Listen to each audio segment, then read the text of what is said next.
Students પીડર ક્લાસીસમાં તમારું સ્વાગત છે। આ વિડીયોની અંદર હું તમને સાબુ કેવી રીતે બને છે તેના સંયોજન વિશે અને મિશ્ર રચના વિશે સમજાવીશ। તો જુઓ સ્ટુડન્ટ્સ, સાબુ જેને સોપ કહેવામાં આવે છે અને સાબુ એ બે રસાયણમાંથી બને।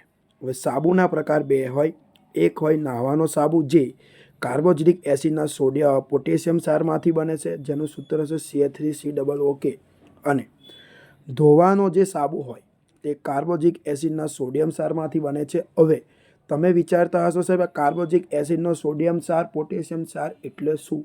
તો આના પહેલાં જે ઇથેનોઇક એસિડ વિશે તમે સમજ્યા, એની અંદર જ્યારે ઇથેનોઇક એસિડના ગુણધર્મોની પ્રક્રિયા કરવામાં આવે ત્યારે આ રસાયણ બને છે અને એના ઉપયોગથી સાબુની રચના કરવામાં આવે છે। તો જુઓ સ્ટુડન્ટ્સ, તો તમે એક એવી રીતે તમે સમજો કે અહીંયા મેં એક સંયોજન લીધું છે જે CH3COO જેને કહેવાય કાર્બોક્સિલિક એસિડનો સોડિયમ ક્ષાર।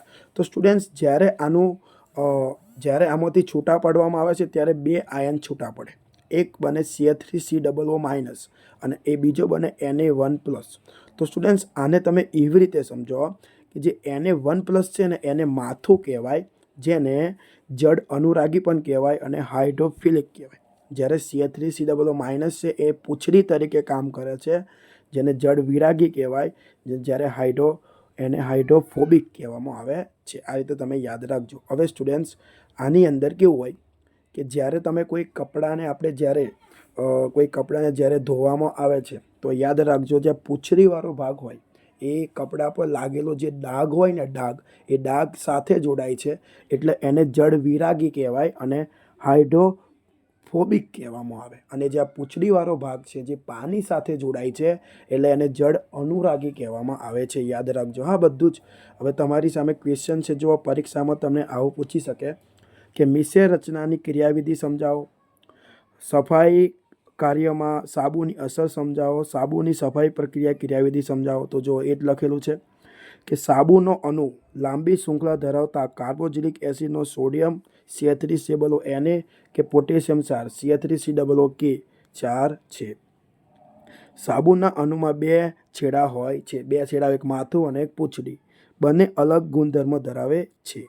ત્યાર પછી જુઓ, હવે એક છેડો જળ અનુરાગી એટલે કે પાણીમાં દ્રાવ્ય અને બીજો છેડો જળ વિરાગી એટલે કે અદ્રાવ્ય છે। ત્યાર પછી જુઓ, જ્યારે સાબુ પાણીની સપાટી પર હોય છે ત્યારે જળ વિરાગી પૂંછડી પાણીમાં દ્રાવ્ય થશે નહીં અને તે પાણીની સપાટી પર ગોઠવાય છે, જ્યારે સાબુનો જળ અનુરાગી છેડો એટલે કે માથું પાણીમાં દ્રાવ્ય થાય છે। જો આ રીતે તમારે દર્શાવવાનું, એક માથું જે Na+ છે જેને જળ અનુરાગી કહેવાય અને પૂંછડી।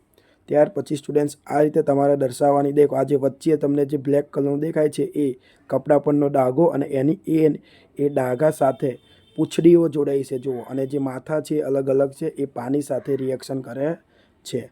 તો સ્ટુડન્ટ્સ, આ રીતે આ ક્વેશ્ચન છે અને આ આધારે તમારું આ પ્રકરણ અહીંયા હું પૂર્ણ કરું છું। મેં આખું ચેપ્ટર બનાવ્યું અને હું આપણી યુટ્યુબ ચેનલની ઉપર આની પ્લેલિસ્ટ બનાવીને મૂકી દઈશ, જેથી તમને તમામ વિડીયો મળી જશે।